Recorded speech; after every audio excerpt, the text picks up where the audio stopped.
clung to the Normandy coast like a cold, damp shroud in the pre-dawn darkness of June 6, 1944. Along the Atlantic Wall, German sentries stood their watch as they had for countless mornings before, scanning a gray sea that merged imperceptibly with an equally gray sky. The air tasted of salt and wet earth, carrying with it the promise of another day of anxious waiting. Another day of wondering if today would be the day the Allies finally came. For the defenders manning the concrete bunkers and artillery positions that stretched along this windswept coastline, the routine had become almost numbing. Wake before dawn, check the guns, stare at the empty channel. But on this particular morning, as the first weak hints of daylight began to push against the eastern horizon, something changed. It began as a flicker, a darkness where darkness shouldn't be, then another, and another. Through powerful German binoculars, the impossible slowly came into focus. The English Channel, empty and gray for so many months, was no longer empty. A dark line had appeared where sea met sky, a smudge that grew and sharpened and multiplied with each passing second. Ships, not a patrol, not a raiding force, ships beyond counting, stretching from horizon to horizon, in a solid mass that seemed to defy the very laws of nature. The sea itself had transformed into a city of steel, a floating metropolis sailing out of the mist and straight into the pages of history. At observation posts all along the coast, German officers raised their field glasses and felt their blood turn to ice. Hearts that had been beating in the slow, steady rhythm of a routine night watch suddenly hammered against ribs. Mouths went dry. Hands trembled. Because in that moment, before a single Allied soldier had set foot on French soil, before the world even knew the names Omaha or Utah or Gold, these defenders understood with absolute clarity that the Reich was about to drown beneath a wave of industrial might, unlike anything the world had ever seen. This is the story of D-Day from inside the bunkers, told through the eyes of the men who stood on the wrong side of history's largest amphibious invasion.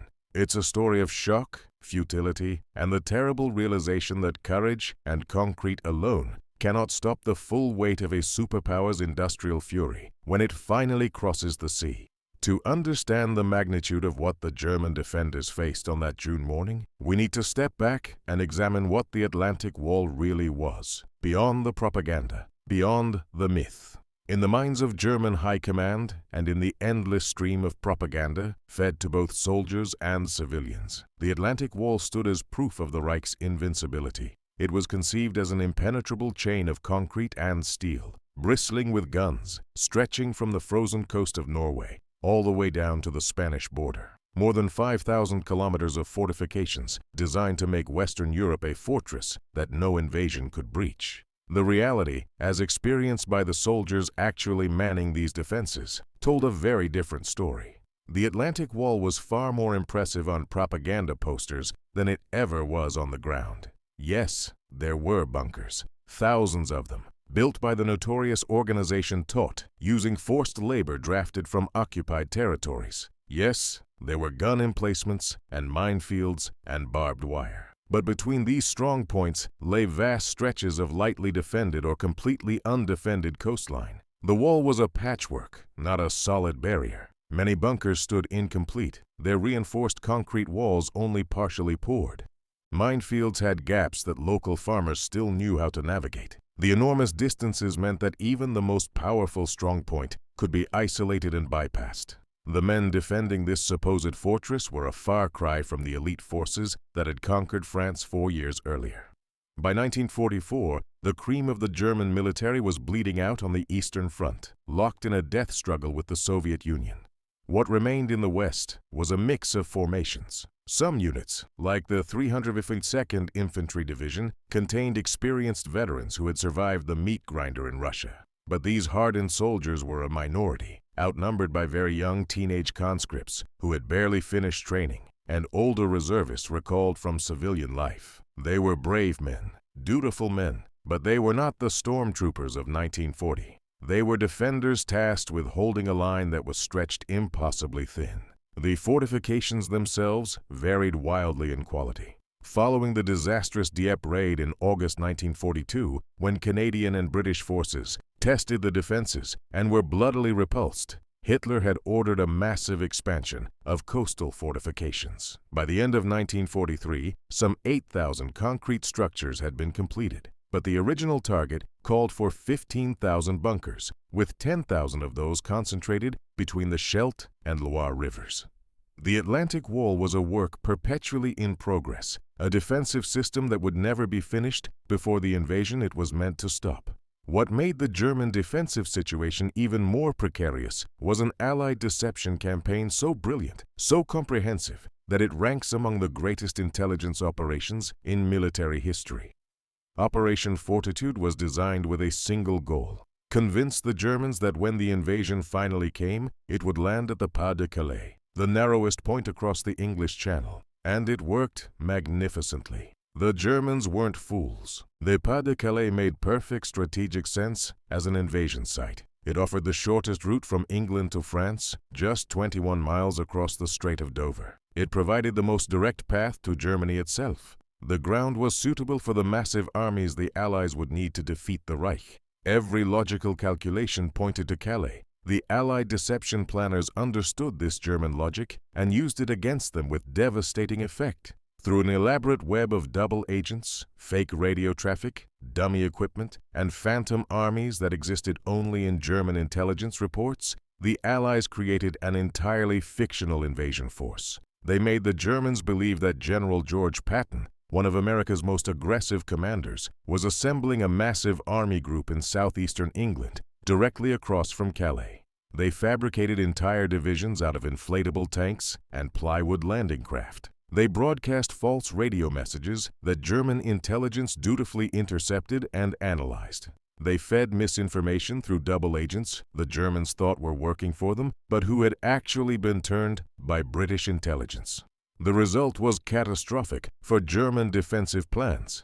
Field Marshal Gerd von Rundstedt, the overall commander in the West, kept the bulk of his strength, including the powerful 15th Army, positioned around the Pas de Calais. This was where they expected the main blow to fall. Normandy, by contrast, was considered a secondary concern at best. Perhaps the Allies might attempt a diversion there, a feint to draw German reserves away from Calais. But the main event? That would surely come at the narrowest crossing point. This massive miscalculation meant that when the actual invasion came, the Normandy coastline was defended by a single understrength corps, the 84th under General Erich Marx. He had just 3 divisions to cover more than 50 miles of coastline. 2 of these were static divisions, formations stripped of transport and mobility, manning fixed defenses. They consisted largely of older men and conscripts from occupied territories, men whose loyalty was questionable at best. The 3rd Division, the 352nd Infantry, was better quality, but still just a shadow of what would be needed to stop a determined Allied assault. Into this strategic miscalculation stepped one of Germany's most talented commanders, a man who understood better than most what was coming. Field Marshal Erwin Rommel, the Desert Fox, hero of the Afrika Korps, had been assigned in late 1943 to inspect and improve the Atlantic Wall defenses. What he found appalled him. After touring the Normandy coastline in December 1943, Rommel immediately grasped that the existing defenses were woefully inadequate. He understood, with the clarity that comes from having fought against Allied air power in North Africa, that any German counterattack after the Allies landed would be torn apart from the sky. Rommel's assessment was brutally simple. The invasion had to be defeated on the beaches in the first 24 hours, or it wouldn't be defeated at all. Once the Allies established a foothold, their overwhelming air superiority would prevent German armor from reaching the coast. Every road, every bridge, every movement by daylight would be suicide. The only chance, the only hope, was to destroy the invasion at the water's edge before it could gain momentum.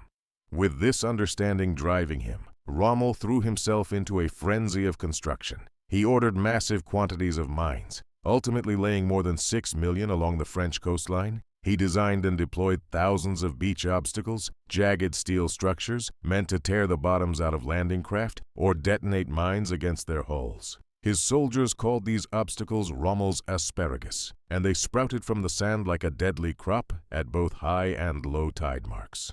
concrete tetrahedrons called hedgehogs, Belgian gates, curved rail obstacles, logs tipped with mines. The beaches became killing grounds even before a single gun fired. Rommel pushed construction rates to levels not seen since 1943. In the first 4 months of 1944 alone, more than 4,600 new fortifications went up along the Atlantic and Channel coasts. He flooded low-lying areas to prevent paratroop and glider landings. He ordered the installation of wooden poles topped with mines in open fields, more asparagus to impale any glider that tried to land. He reduced combat training hours for his troops and instead put them to work building fortifications 9 hours a day, with only 3 hours devoted to military training. But Rommel also understood something that terrified him. He knew from bitter experience in Africa what Allied air power could do. He had watched the Luftwaffe, once the terror of European skies, ground down to near irrelevance. He recognized that Germany's industrial capacity was being outproduced on a scale that made conventional military thinking obsolete. And he knew, though he could never say it aloud, that all his mines and concrete and asparagus might not be enough. The first 24 hours would indeed be decisive, just as he told his staff. But could they win those crucial hours? That question haunted him. The weather added another layer of cruel irony to the German defensive situation. On June 5th, a powerful storm swept across the English Channel. High winds whipped the seas into choppy gray waves. Rain lashed the Norman coast. The German Meteorological Office, lacking the Atlantic weather stations the Allies possessed and unable to send reconnaissance flights over enemy territory, confidently predicted that these conditions would persist for at least several more days, possibly into mid-June. This forecast had profound consequences. Based on the meteorologists' assurances that an invasion was impossible in such weather, many senior German officers allowed themselves to relax for the first time in months. Some left their posts to attend staff conferences or war games elsewhere. Most famously, Rommel himself decided the weather gave him a window of opportunity. June 6th was his wife's birthday, and he had bought her a pair of Parisian shoes as a gift. Certain that the storms would keep the Allies in port, he left France and drove to Germany to personally present the shoes and to take the opportunity to meet with Hitler about reinforcing the Atlantic defenses. All along the Normandy coast, the storm lulled the defenders into a false sense of security. The Luftwaffe grounded its aircraft. Naval patrols were cancelled. Mine-laying operations were restricted to port. Watch schedules were relaxed. After all, the meteorologists were certain no invasion could possibly take place in this weather. The Germans would have days, perhaps weeks, of continued waiting before the Allies attempted their crossing. What the German forecasters didn't know was that the Allies had access to weather data from the Atlantic that German observers simply couldn't reach. British and American meteorologists had detected a brief window of marginally acceptable weather following the June 5th storm. It wouldn't be ideal. The weather would still be rough by normal standards, but it would be just barely good enough. Allied Supreme Commander Dwight Eisenhower made the agonizing decision to proceed. The invasion would launch on June 6th, catching the Germans at precisely the moment they least expected it. So it was that in the pre-dawn darkness of June 6th, German sentries stood their watch expecting another routine day.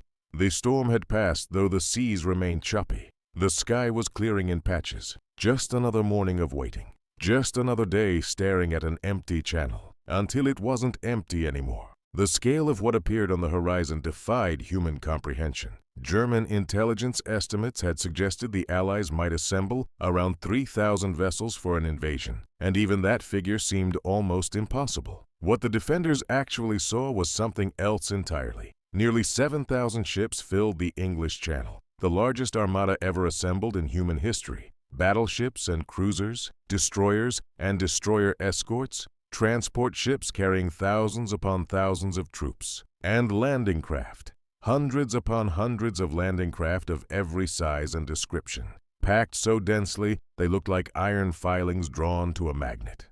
The invasion fleet had been drawn from 8 different navies, representing a coalition that spanned the globe. The bulk came from the Royal Navy and the U.S. Navy, but Australian, Canadian, French, Dutch, Norwegian, Polish, and even Greek vessels sailed in that vast armada. Over 195,000 naval personnel crewed these ships, coordinating in a feat of logistics that still stands as one of the great organizational achievements of modern warfare. For the German observers seeing this for the first time, the fleet wasn't a military force. It was a natural phenomenon, like a tsunami or an earthquake. It bent the horizon with its sheer mass. It transformed the sea from gray water into a solid surface of dark steel. Officers tried to count the ships and quickly gave up. There were too many. Far, far too many. One observer later estimated 10,000 vessels, an exaggeration born of shock, but perhaps not as much of an exaggeration as it should have been.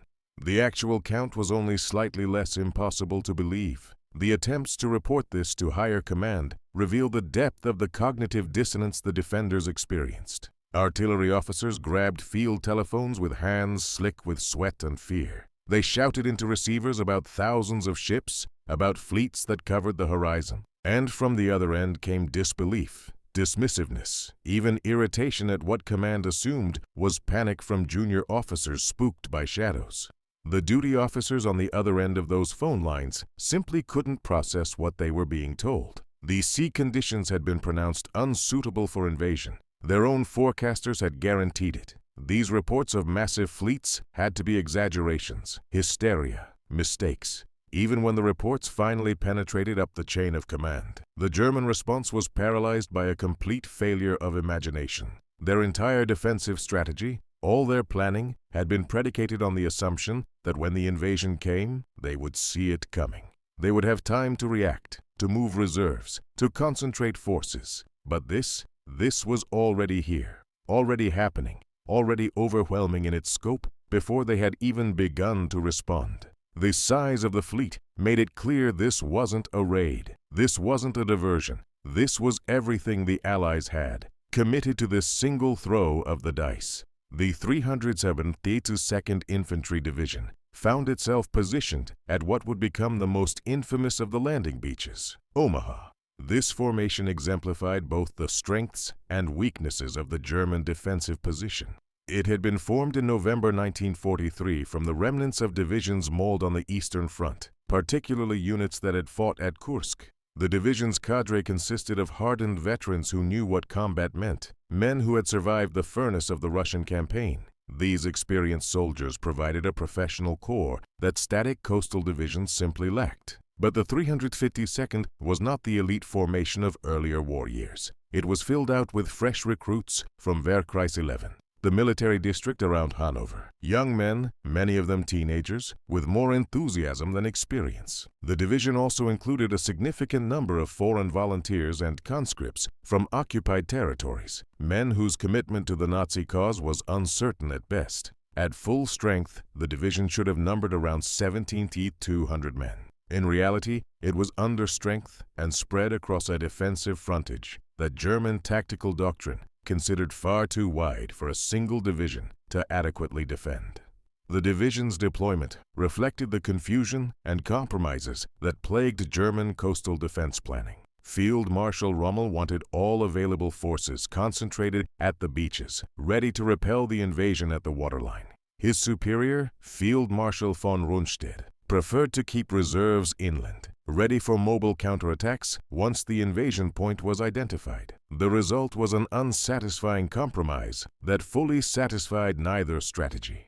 Elements of the 352nd were scattered across the Normandy coast. Some battalions were positioned at the beach strongpoints. Others sat in reserve a few kilometers inland. The division's command structure was disrupted, with some battalions operating independently under the control of neighboring formations.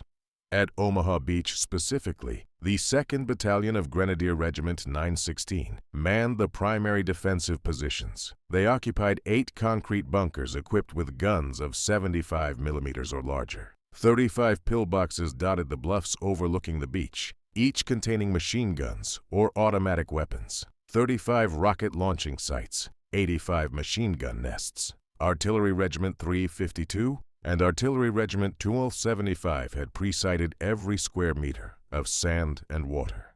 Their guns could drop shells with devastating accuracy anywhere on that beach. For months, these gunners had calculated firing solutions, studied their fields of fire, prepared for the day when those empty beaches would fill with enemies. The defenders had worked 9-hour days improving their positions. They had laid minefields in the approaches. They had emplaced beach obstacles at multiple tide levels. They had fortified their bunkers with additional concrete and steel. They had done everything within their limited power to make Omaha Beach a killing ground. And when the moment came, when those landing craft began their run toward shore, the men of the 372nd Infantry Division would prove that concrete and courage could exact a terrible price, even against overwhelming odds. But a terrible price is not the same as victory. When the order finally came to open fire, it released tension that had been building for months. German artillery officers roared commands into field telephones. Gun crews sprang into action with the muscle memory of countless drills. The massive barrels of coastal guns elevated slowly, their crews working with practiced efficiency. Range calculations, wind adjustments, target selection from an ocean full of targets. The ground trembled as the first guns fired. Then others joined in. The coastline erupted with a rolling thunder as German artillery began engaging the greatest naval armada in history. For a few minutes, the defenders allowed themselves to hope. They were making their shots count. Shells screamed out over the water and erupted in towering geysers among the packed ships. Some found their marks. The American destroyer USS Corey took direct hits from German shore batteries. Orange flame and black smoke erupted from her hull. The ship listed, crippled, and eventually sank in shallow water off Utah Beach, though some accounts suggest she may have also struck a mine. From the German gunners' perspective, they had drawn first blood. A cheer went up from the gun crews. Their training mattered. Their fortifications could make a difference. This felt like a real battle. But the feeling was cruelly fleeting. The Corey was hit, yes, but the fleet didn't scatter in panic. It didn't slow. It didn't hesitate. The gap in the formation where the Corey had been was simply filled by another ship. The endless lines of vessels kept coming, an iron tide that nothing could stop. The German guns fired again and again. They might harass one ship, damage another. But for every vessel they engaged, 100 more sailed past untouched, headed for the beaches with their cargo of troops and tanks and the full industrial might of the Allied war machine. Then came the reply. It started as a low rumble from across the water. The German defenders saw flashes of light from the big ships on the horizon, like lightning flickering in a distant storm. A few seconds later, the air around the bunkers began to tear itself apart. The ground heaved. Geysers of earth and concrete erupted from fields and fortifications. The systematic industrial process of dismantling the Atlantic Wall had begun in earnest. Allied battleships and cruisers turned their massive main batteries on the shore defenses. The USS Texas, the USS Arkansas, HMS Warspite, HMS Ramillies. These floating fortresses mounted guns that could hurl shells weighing as much as a ton each. They had unlimited ammunition.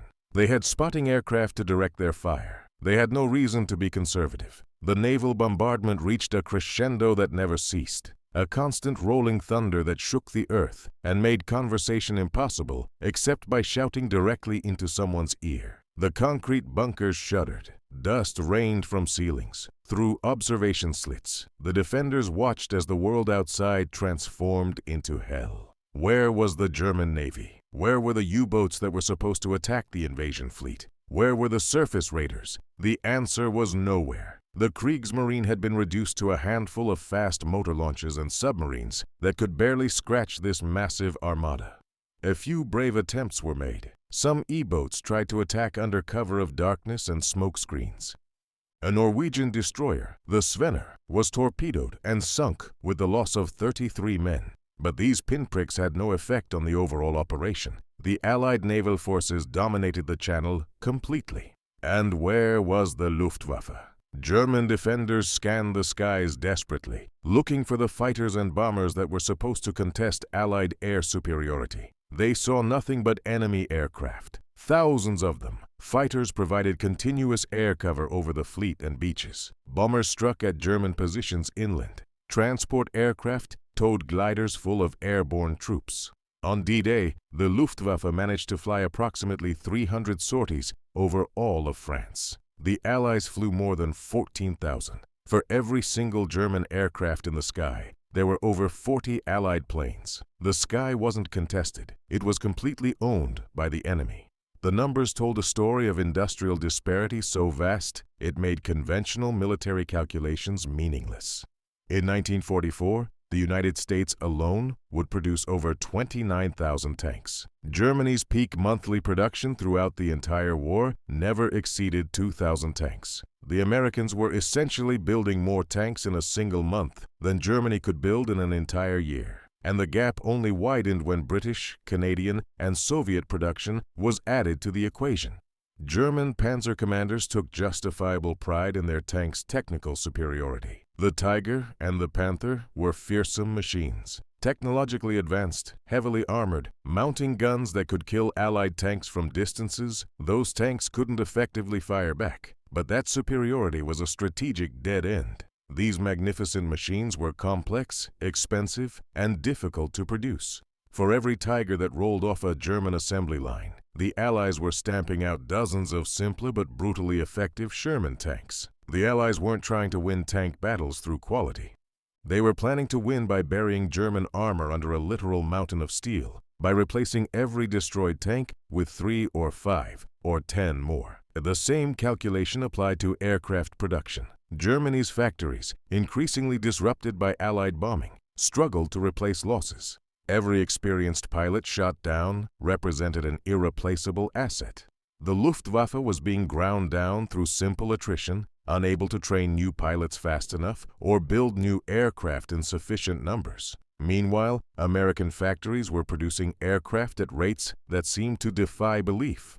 The sky over Normandy on June 6th was black with Allied planes, not because German pilots lacked courage, but because German factories couldn't build enough aircraft to matter. This was the new mathematics of warfare, and it was the equation that courage and willpower couldn't solve. Nazi ideology had promised that a unified, racially pure, ideologically committed people could triumph over decadent democracies, weakened by diversity and individualism. But ideology couldn't stop a bomber. Willpower couldn't sink a battleship. The proof of this terrible truth was sailing across the English Channel in the form of 7,000 ships. As the sun climbed higher in the sky, the theoretical became brutally, viscerally real. The naval bombardment continued without pause. Through their observation slits, the German defenders watched the first waves of landing craft hit the shore. Higgins boats, the Americans called them, flat-bottomed craft that could run right up onto the sand. Their front ramps dropped, disgorging American soldiers into the surf.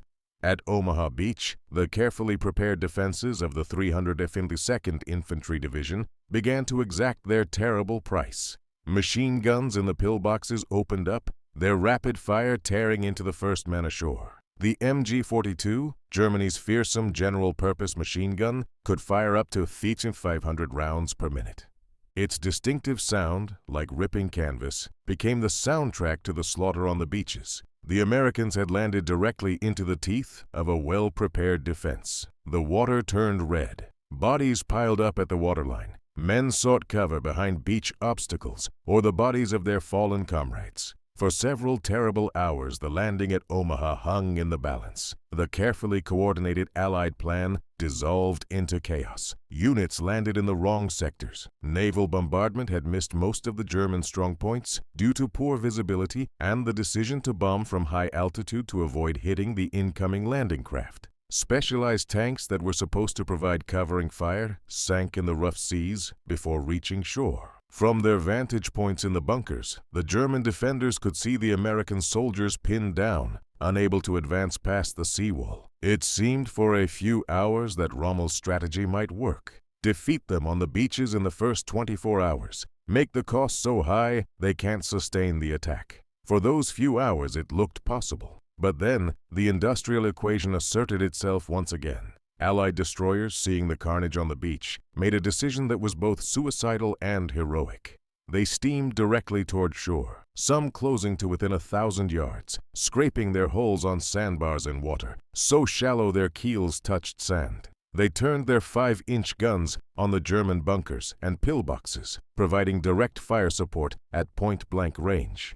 This wasn't how naval gunfire support was supposed to work. It violated every doctrine about keeping valuable warships safe from coastal batteries, but it turned the tide on Omaha Beach. At the same time, strange new machines began to appear on other beaches. The British had developed specialized armored vehicles specifically designed to overcome beach defenses. Tanks with giant flails on the front to detonate mines.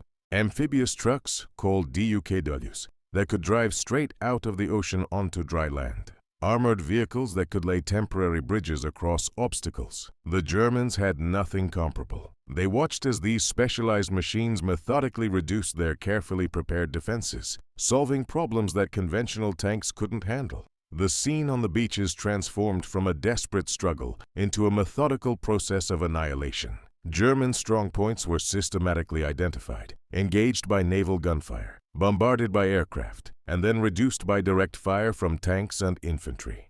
One by one, the bunkers fell silent. Ammunition ran out. Telephone lines were cut.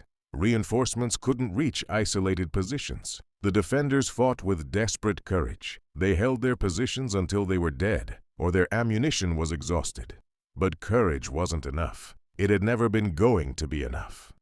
The casualties among the 302nd Infantry Division were catastrophic. On Omaha Beach alone, estimates suggest around 1,200 men from the division were killed, wounded, or captured on June 6th. A staggering percentage of the division's fighting strength wiped out in a matter of hours. The division that had inflicted such terrible losses on the Americans had itself been shattered. Similar scenes played out at the other landing beaches, though with less carnage.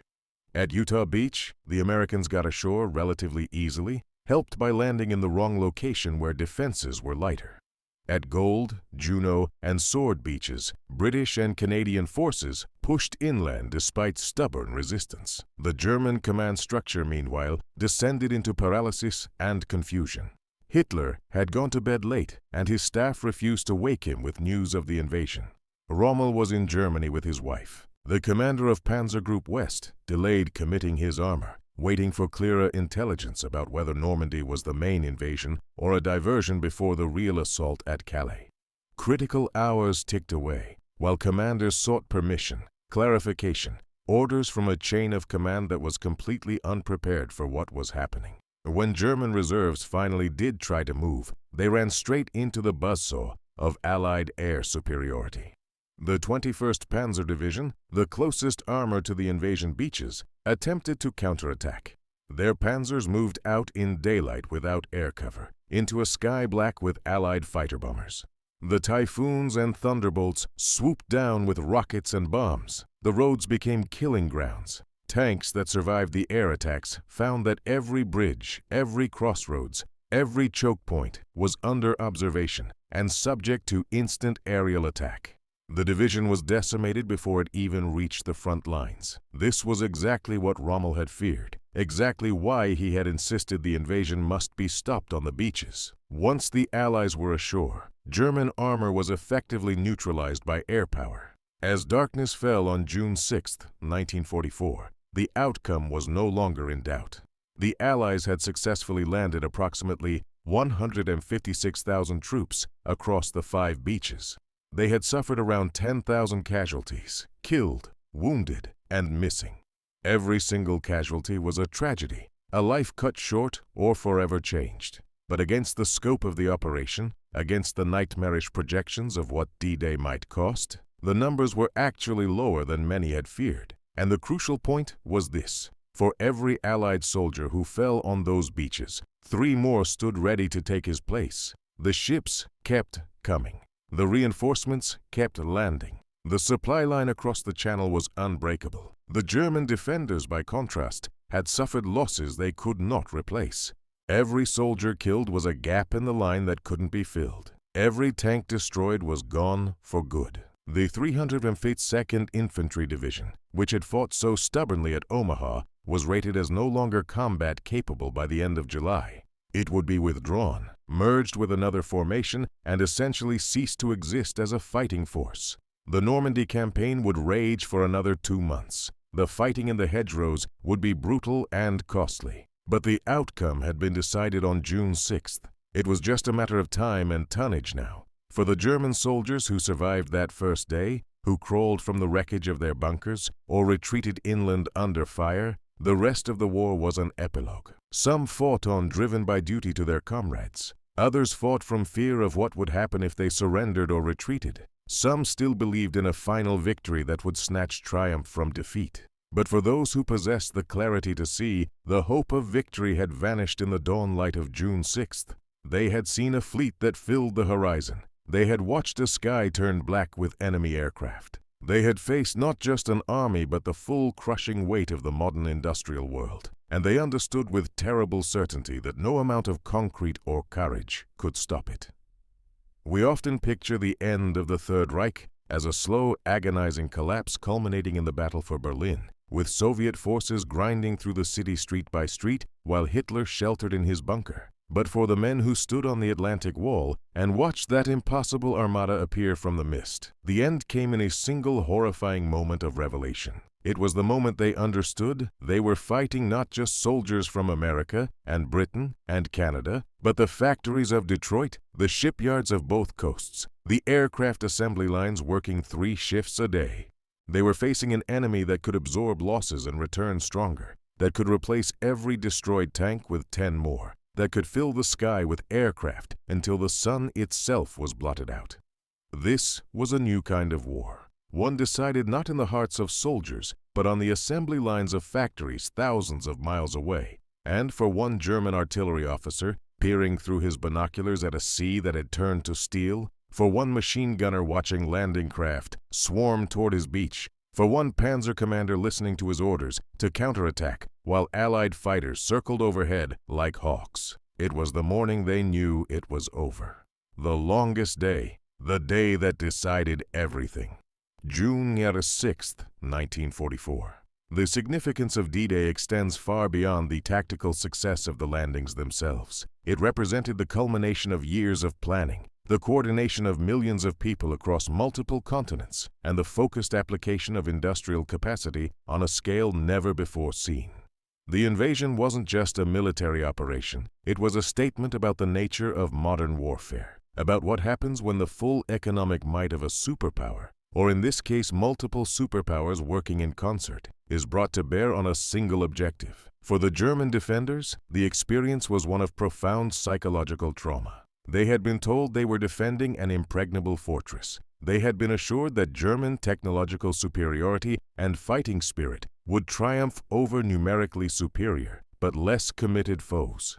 The propaganda had been relentless. The democratic powers were weak, divided, incapable of the kind of focused effort required to challenge German dominance in Europe. And then they saw the fleet. And the propaganda dissolved like morning mist under the harsh light of reality. The veterans who survived, who lived to see the war's end, carried with them the memory of that morning for the rest of their lives. In interviews conducted decades later, they spoke of the shock, the disbelief, the overwhelming sense of futility, as they fired their guns at a target that simply could not be defeated by conventional means. They described the sound, the constant thunder of naval guns that went on for hours without pause.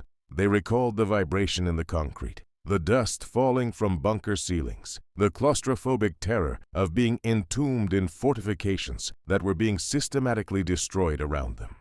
Some spoke of anger, of rage at a high command that had sent them to defend an impossible position with inadequate forces.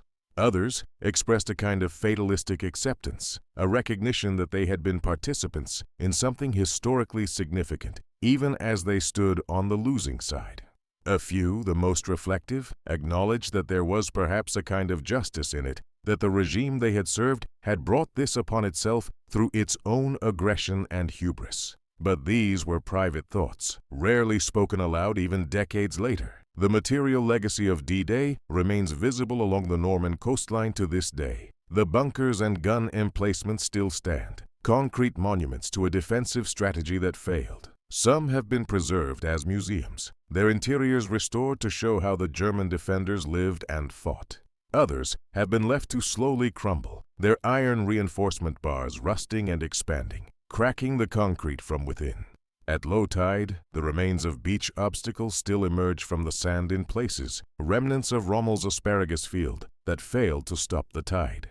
The cemeteries tell another story. The American cemetery at Colleville-sur-Mer overlooks Omaha Beach, row upon row of white crosses and stars of David, marking the graves of men who died liberating Europe. But there are German cemeteries too, quieter places, less visited, where the defenders of the Atlantic Wall lie buried.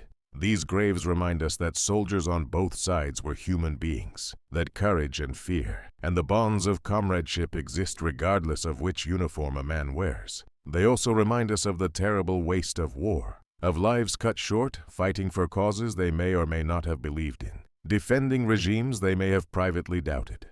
The story of D-Day from the German perspective offers lessons that resonate far beyond the events of June 6, 1944.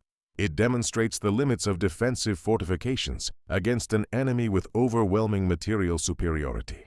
It shows how strategic deception can multiply the effectiveness of military force by causing the enemy to misallocate resources. It illustrates the decisive importance of air and naval superiority in modern warfare. Most fundamentally, it proves that in industrial age warfare, the side that can produce more weapons, more ammunition, more supplies will eventually prevail over the side with better training or superior tactical position, given enough time and determination. For students of military history, the German experience on D-Day stands as a cautionary tale about the dangers of strategic overextension, of fighting on multiple fronts, of underestimating an opponent's industrial capacity. The German High Command made critical errors at every level, from the grand strategic decision to fight a two-front war, to the tactical deployment of forces along an impossibly long defensive line. They believed their own propaganda about the invincibility of the Atlantic Wall and the weakness of democratic resolve. They paid for those beliefs with the lives of their soldiers and ultimately with the destruction of their regime. The human dimension of the story deserves equal attention to the strategic and industrial aspects. The young German conscripts manning those bunkers were not monsters. They were teenagers, some as young as 16 or 17, drafted into a war they had not started, defending a regime many had never had the opportunity to question. The veterans who had survived the Eastern Front and been sent west for what they hoped would be a quieter posting found instead that they had merely traded one form of hell for another. These men fought and died not because they were evil, but because they were soldiers following orders, bound by loyalty to their comrades, trapped by circumstances beyond their control. Understanding D-Day from the German perspective doesn't excuse the regime they served or diminish the justice of their defeat, but it does add depth and nuance to our understanding of one of history's most significant events. It reminds us that every battle has two sides, that every soldier has a story, and that the experience of defeat can be as instructive as the experience of victory. The men who stood in those bunkers and watched the horizon fill with ships were witnesses to a turning point in human history, and their testimony, however uncomfortable it may be to consider, forms an essential part of the complete historical record. If you found this deep dive into the German perspective on D-Day compelling, if these lesser-known stories from history resonate with you, please consider subscribing to the channel and hitting the like button. Your support allows us to continue bringing these crucial human stories to light, to explore the perspectives that often get overlooked in favor of more comfortable narratives. History isn't simple. It's complex, nuanced, filled with tragedy and irony and moments of profound human significance. By understanding all sides, by hearing all voices, we gain a richer, more complete picture of the events that shaped our world. Thank you for watching.